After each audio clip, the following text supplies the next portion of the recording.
Sad sam ponovo tamo na onom poluostrvu što sam rekao, opet sam imao jednu vožnju tu.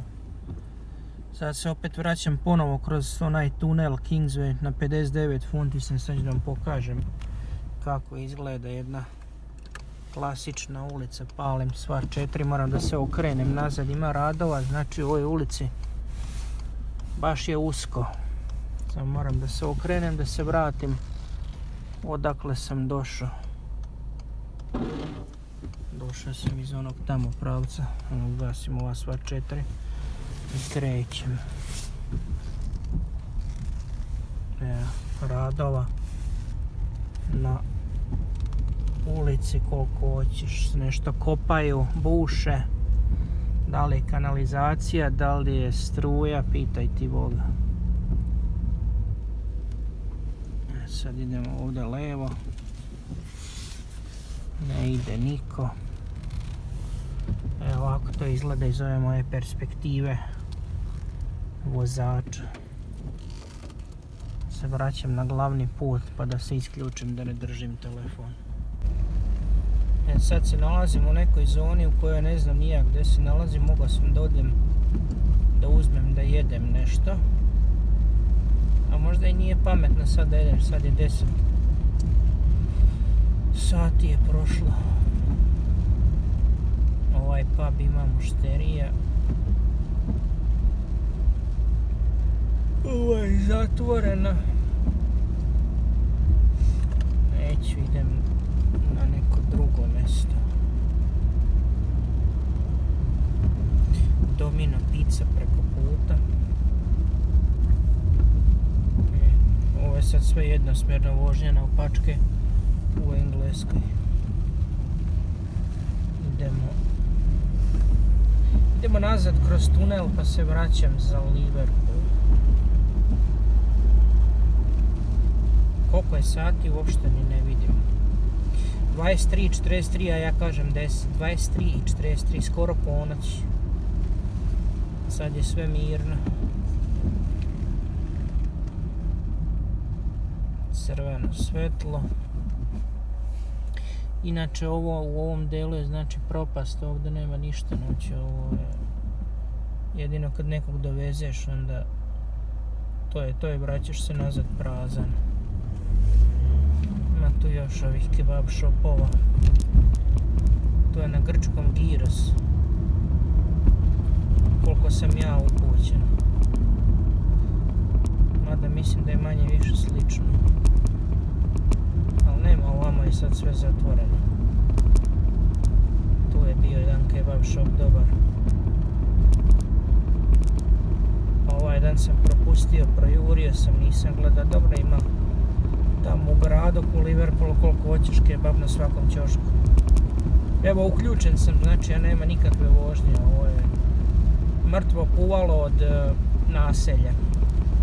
Totalna propast. Sad da li je ovdje levo ili sljedeći, mislim da je sve.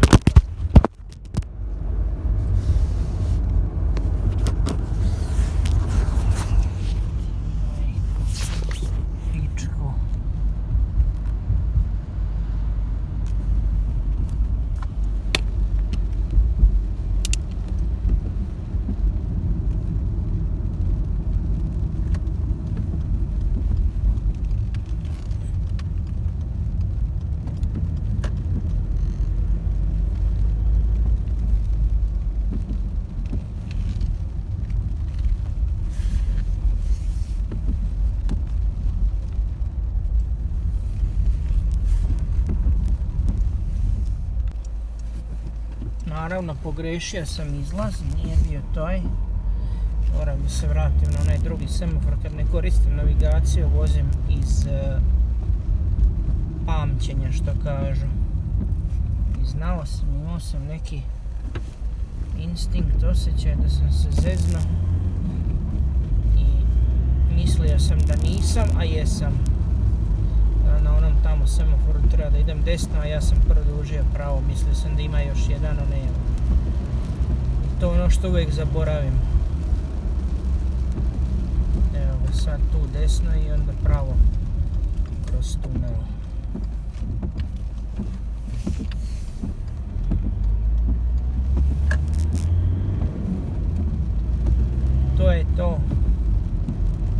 slabo znam ovaj kraj, ovamo slabo dolazim, a pogotovo noću. Nisam sad bio dugo pa sam se zeznuo za ovo jedno skretanje, nije ni bitno. 500 metara otišao dalje pa se vratio, ništa posebno. Sad ponovo znači idem kroz onaj tunel, kiša pada, ne prestaje, znači katastrofa, ambulanta i autobus se mimo ilaze. A parkiranih auta milijarde i onda nema prostora za oboje.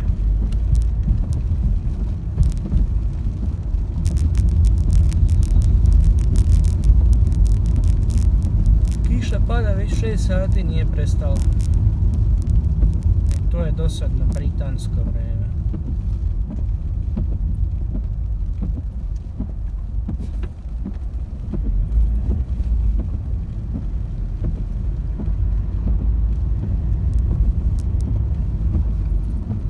Neke 2 minute sam od ovog tunela. A ova ambulanta, ko zna kud ide, nije u... To je hitna pomoć, ali nije kako da kažem, nije na pozivu. Ide nekud bez veze, ko zna.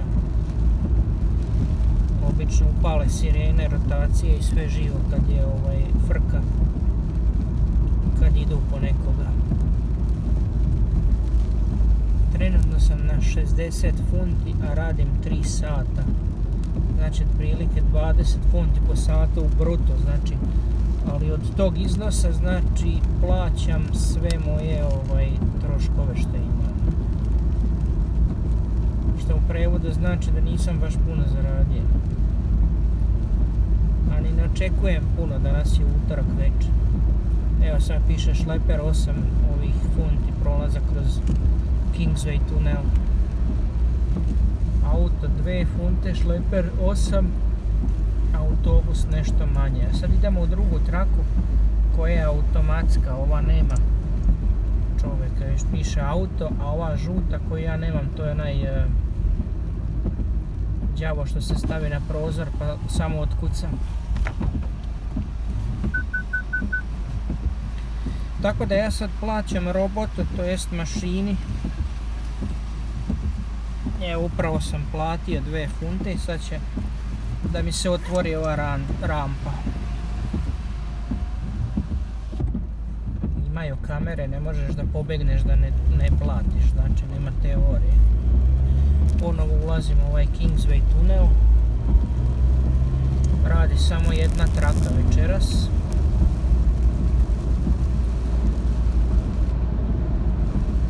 Znači sad sam provjerio na Google. Pravljen je od početak radova je bio 68. godine, a otvoren je zvanično 73. pušten u promet. A ovaj tunel ima svoju policiju, vjerovali ili ne, tunelska policija.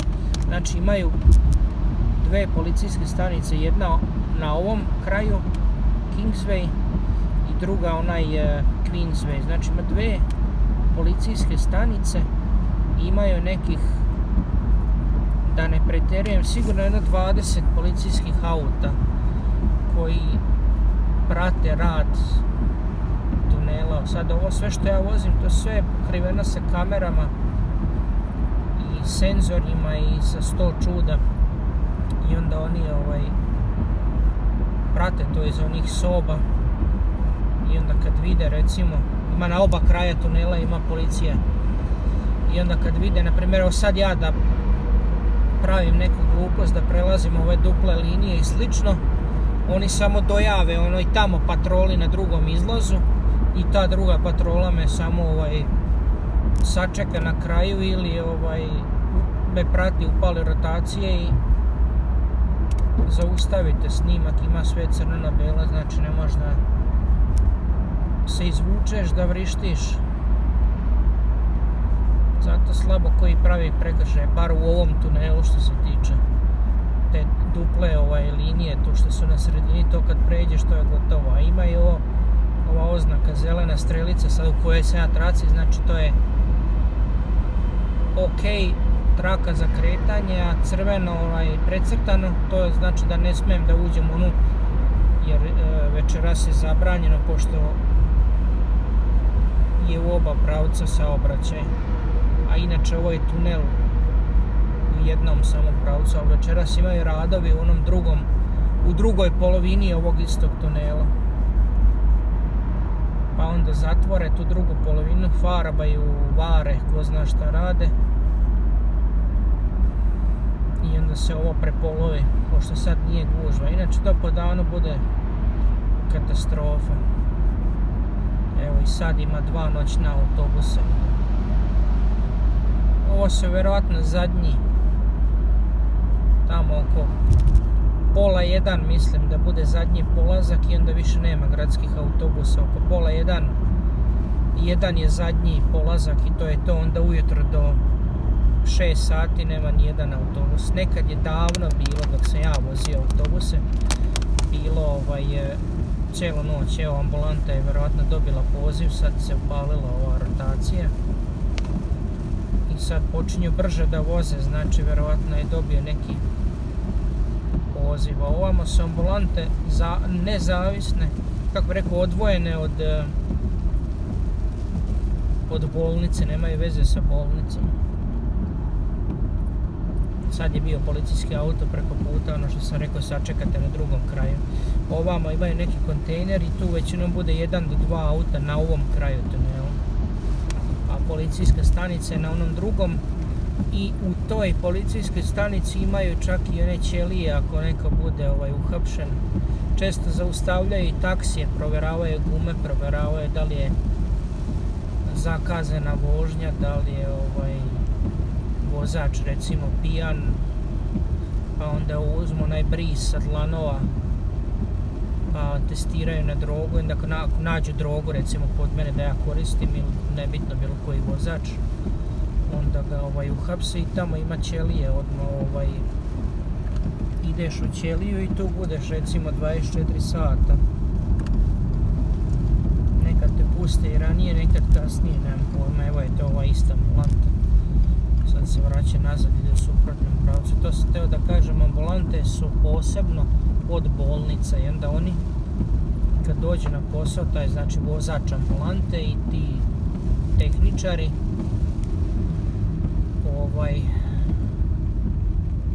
oni kad dobiju pozive onda idu, pa sve zavisi, idu na raznorazne uviđaje i slično. To je to, sad sam se ponovo vratio na ovu obalu. Sad se isključujem i vidimo se neki drugi put. Kiša nije normalna, znači ne prestaje. Apsolutno ni sekunde, već 6 sati pada. Kiše i padanje. Sad udarim u ivičnjak, nisam vidio, zamagljena mi stakla. Sam izašao da vidim jel ima neke štete, nema ništa. A mogao sam da probušim gumu. Sve mislim nema daleko sam od ivičnjaka i ravno preko njega pređem. Ima onako ko autobuska stanica, onako da se uđe, ali nije stanica, nego kao neki mali parking i ko ovo sad ovamo. I da krenem i ravno preko toga pređem. Sad kupim ovamo putnika. Opet neke kineščine stižu.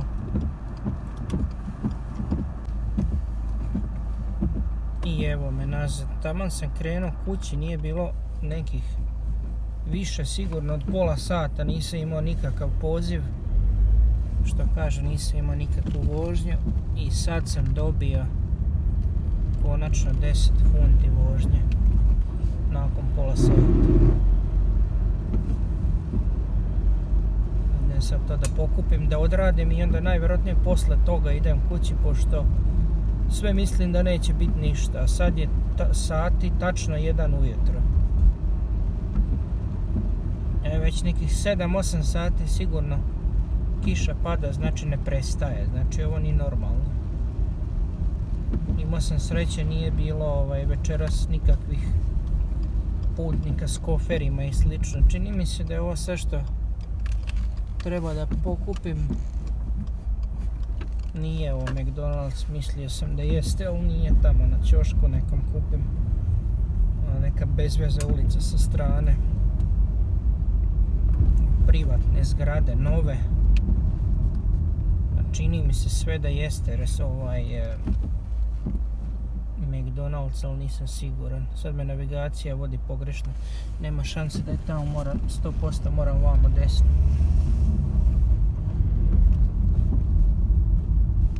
To ona ulica što me navigacija vodi je zatvorena. A meni se čini da ja kupim u McDonald'su. Ima tamo neki lik, šta je ono muško, žensko, stoji na semaforu. Jebala ih imena, nikad ne znaš je li muško ili žensko. Da upalim sva 4. Mislim da je ovaj lik prilazi, gleda u tablice. Evo, kakva mi je ulica u kojoj živim, sad treba da se zavučem između ovog crnog Golfa i ovog belog, ova Corsa malo. Sad treba tu paralelno da se parkiram. Što bliže ovoj Corsi. I moram tu da se uglavim između ova dva auta. Senzori pište. Na 10 cm sam otprilike udaljen od Corsa sa leve strane. Penjem se na ivičnjak. Malo i desno motam pun. Sad se približavam onom autu iza Golf. Sad sam njemu na jedno 10 cm s gepekom. Malo napred. Malo nazad. To je to. Ogroman problem sa parkingom. Tu živim. To mi je kuća. To je sve za večeras.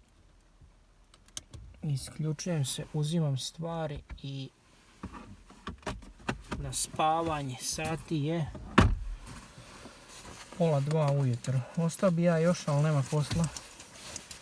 Ne vredi mi da se cimam kad nema ništa. Sutra ću ranije po danu. Pozdrav i laku noć.